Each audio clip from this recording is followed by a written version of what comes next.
नमस्कार दोस्तों, मैं हूं जिग्नेश परमार और आप देख रहे हैं निवेश ज्ञान। तो आज इस वीडियो में हम एनएफओ रिव्यू करने वाले हैं। डीएसपी म्यूचुअल फंड्स के द्वारा लॉन्च किए गए उसके नए NFO DSP banking and financial services fund के बारे में। तो ये एक ओपन एंडेड इक्विटी प्रकार की स्कीम है जो कि इन्वेस्टमेंट करने वाली है banking and financial services sector के स्टॉक्स में। तो ये एनएफओ ओपन हुआ है 20 नवंबर 2023 को और क्लोज होने वाला है 4 दिसंबर 2023 को। और इस एनएफओ में इन्वेस्टमेंट करने के लिए किसी भी प्रकार के डीमैट अकाउंट की आवश्यकता नहीं है। तो दोस्तों, इस एनएफओ रिव्यू की जानकारी अच्छे से समझने के लिए इस वीडियो को अंत तक देखना बेहद ज़रूरी है। अगर चैनल सब्सक्राइब नहीं की है तो जल्द से जल्द चैनल को सब्सक्राइब करें। तो ये शुरू करते हैं। तो सबसे पहले हमें थोड़ी सी जानकारी लेनी चाहिए banking and financial services sector के बारे में।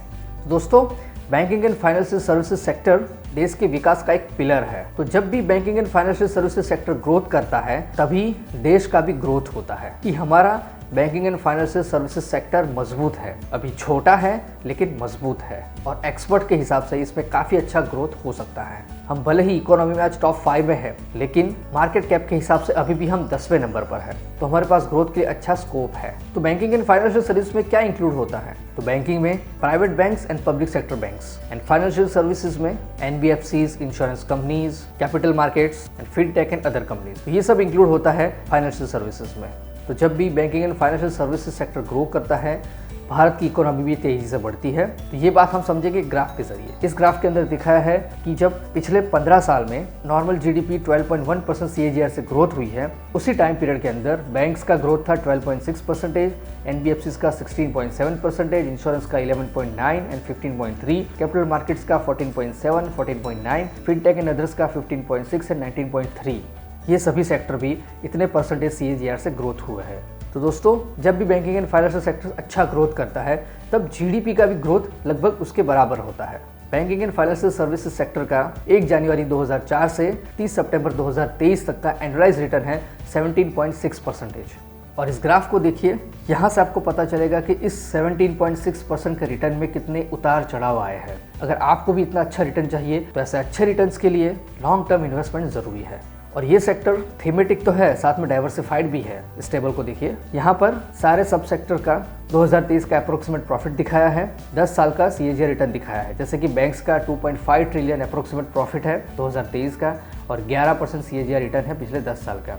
उसी तरह से एनबीएफसीज, एचएफसीज, life insurance, non life insurance, asset management companies, exchange, depositories, सभी का 2023 का अप्रोक्सीमेट प्रॉफिट पिछले 10 साल का अप्रोक्सीमेट सीएजीआर रिटर्न दिखाया है।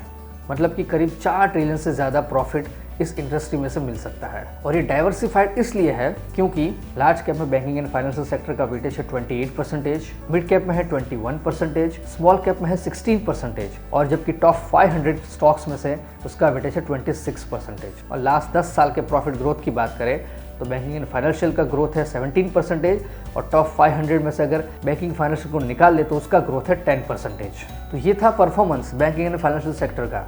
अब थोड़ी सी जानकारी लेंगे कि अभी इसमें कितना स्कोप बाकी बचा है। तो इस टेबल को देखिए, इस टेबल के अंदर भारत के बैंकिंग एंड फाइनेंशियल सर्विसेज की comparison US, China, Japan, Germany और यूके के banking and financial services sector के साथ की गई है। इसमें अलग अलग पैरामीटर्स है। उसके अंदर जीडीपी के परसेंटेज कितने हैं वो यहाँ पे दिखाया है। Total credit to private non financial companies as percentage of GDP, India में 90, यूएसए में 151, चाइना में 227, जापान में 185, जर्मनी में 126, यूके में 149। उसी तरह से total credit to household as percentage of GDP, उसमें भी काफ़ी ग्रोथ है। उसी तरह से life insurance premium as a percentage of GDP, non life insurance premium percentage of GDP, mutual fund asset as percentage of GDP, credit card to ownership as per adult population, credit card spending as per PFCE. तो दोस्तों, जो develop countries है उसकी comparison में अभी हमारे banking and financial sector में काफ़ी ग्रोथ का स्कोप है। तो इसलिए हमें भी इसमें इन्वेस्टमेंट करना चाहिए ताकि हम इसकी जो ग्रोथ जर्नी है उसका हिस्सा बने और उसके ज़रिए अच्छा सा प्रॉफिट कमा सकें। तो इसीलिए डीएसपी म्यूचुअल फंड ने लॉन्च किया है DSP banking and financial service sector fund. तो इस एनएफओ का बेंचमार्क है Nifty financial services total return index. इस इंडेक्स में banking and financial services sector के 20 स्टॉक्स के परफॉर्मेंस को ट्रैक किया जाता है। मतलब कि इस इंडेक्स में सिर्फ 20 स्टॉक्स होते हैं banking and financial services sector के। तो टॉप 10 स्टॉक्स और उसके वेटेज की बात करें तो टॉप पर है एचडीएफसी बैंक लिमिटेड 32.53%, फिर आईसीआईसीआई बैंक लिमिटेड 20.37%, फिर एक्सिस बैंक लिमिटेड 8.65%, फिर कोटक महिंद्रा बैंक 8.22%, उसी तरह से state bank of India Bajaj finance limited, Bajaj Finserv limited, HDFC life insurance company limited, SBI life insurance, Shriram finance limited. ये थे इस इंडेक्स के टॉप 10 स्टॉक्स और उसके वेटेज के साथ। अब बात करेंगे इस इंडेक्स के परफॉर्मेंस के बारे में।